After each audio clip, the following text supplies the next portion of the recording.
안녕하십니까. 계속해서 대구에서 전해드리겠습니다. 대구와 경북 지역은 오늘 구름 많은 가운데 경북 동해안과 북부 산간 지역에는 비가 내리고 있습니다. 예상 강우량은 내일 새벽까지 대구와 경북 내륙 5mm 미만, 경북 동해안은 최대 10mm로 예상됩니다. 경북 북동 산간에는 1에서 3cm의 눈이 쌓이는 곳도 있겠습니다.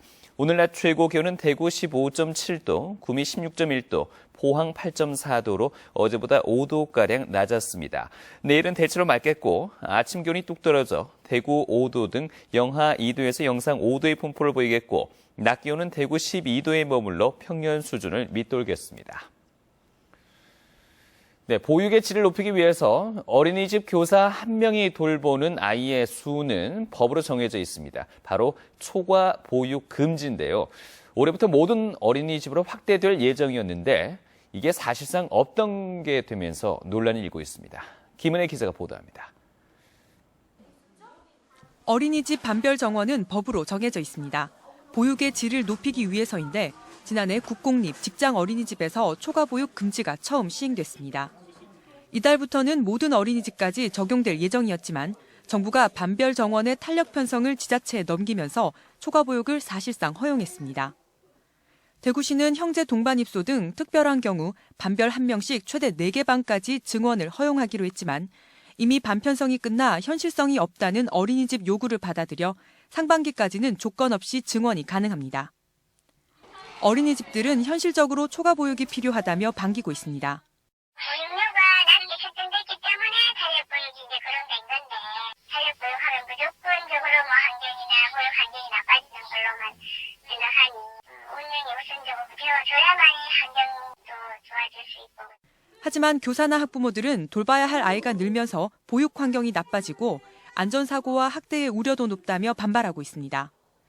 대구시가 상반기까지 조건 없이 증원을 허용한 건 이익단체의 손만 들어준 꼴이라는 비판도 나오고 있습니다. 교사 대 아동 비율 자체가 엄청 높은 상태에서 거기에서 1명, 2명, 지금 3명까지 허용을 한 거거든요. 그러면 이제 환경이 나아질 리는 없다라는 거. 정부가 초과 보육의 책임을 지자체에 떠넘겼다는 비판이 나오는 가운데 오락가락하는 보육 정책이 혼란과 갈등만 부추기고 있습니다. MBC 뉴스 김은혜입니다. 20대 총선 후보자 등록이 내일부터 이틀 동안 대구와 경북 각 선거구 선관위에서도 이루어집니다. 후보자 등록은 오전 9시부터 오후 6시까지 진행되는데 등록을 마친 후보자라도 본격적인 선거운동은 이달 31일부터 할 수 있으며 그전까지는 예비 후보자에게 허용된 방법으로만 선거운동을 할 수 있습니다.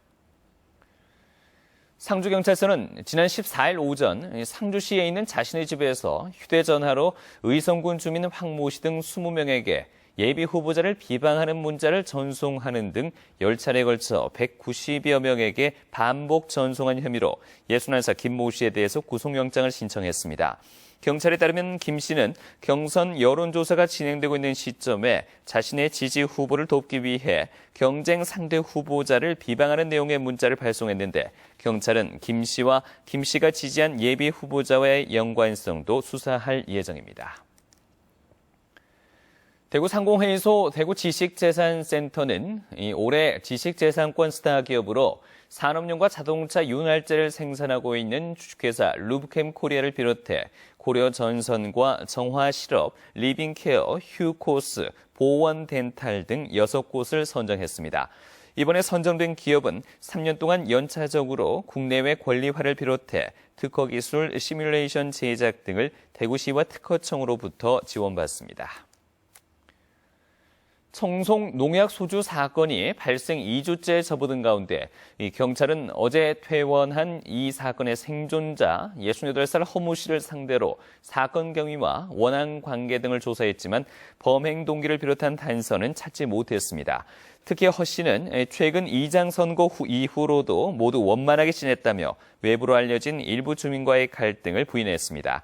일부 주민은 마을을 떠나 자녀집에 갔거나 남은 주민도 입을 굳게 닫고 있어 경찰 수사는 더욱 어려움을 겪고 있습니다. 대구 달서경찰서에 따르면 그저께 오후 4시쯤 대구시 달서구 상인 내거리에서 경찰관 2명이 오토바이에서 쓰러져 피를 토하며 호흡이 곤란한 30살 오 모 씨를 발견해 심폐소생술을 하고 119 구급대에 넘겨 병원으로 옮겼습니다. 경찰은 오 씨가 광대뼈가 부러지는 등 다쳤지만 심폐소생술 덕분에 생명에는 지장이 없다고 밝혔습니다. 포항 북부경찰서에 따르면 어제 저녁 8시 반쯤 포항시 북구의 한 여자 고등학교 화장실에서 갓 태어난 신생아가 숨져 있는 것을 교내 순찰 중이던 교직원이 발견해 신고했습니다. 경찰은 학교 CCTV 화면을 확보해서 아이를 버린 사람이 누군지 조사 중이라며 정확한 사인 규명을 위해 부검을 실시할 것이라고 밝혔습니다. 대구 북부경찰서는 지난해 8월부터 지난달까지 대구 남구에 사무실을 차려놓고 35개 회사의 상표권을 침해한 등산복 등 시가 1억 3천만 원어치의 짝퉁 옷을 판매한 혐의로 42살 이모 씨 등 5명을 입건했습니다. 경찰 조사 결과 이들은 인터넷 사이트 관리와 전화 상담, 상품 포장 등으로 역할을 나눠 인터넷 쇼핑몰을 통해 짝퉁 옷을 팔아온 것으로 드러났습니다. 대구 강북경찰서는 지난해 12월부터 올해 1월까지 인터넷 중고거래 사이트에 휴대전화를 판다는 허위 글을 올려서 25명으로부터 650만 원을 받아 가로챈 혐의로 18살 김모 군을 구속했습니다. 경찰 조사 결과 김 군은 다른 죄로 소년원에 들어갈 예정인 학교 후배 16살 이모 군에게 범행을 허위 자백하게 했는데 자백의 대가로 주기로 한 350만 원을 주지 않자 이 군이 이 사실을 경찰에 말한 것으로 알려졌습니다. 지금까지 대구에서 전해드렸습니다. 고맙습니다. 지속해온 것으로 드러났습니다.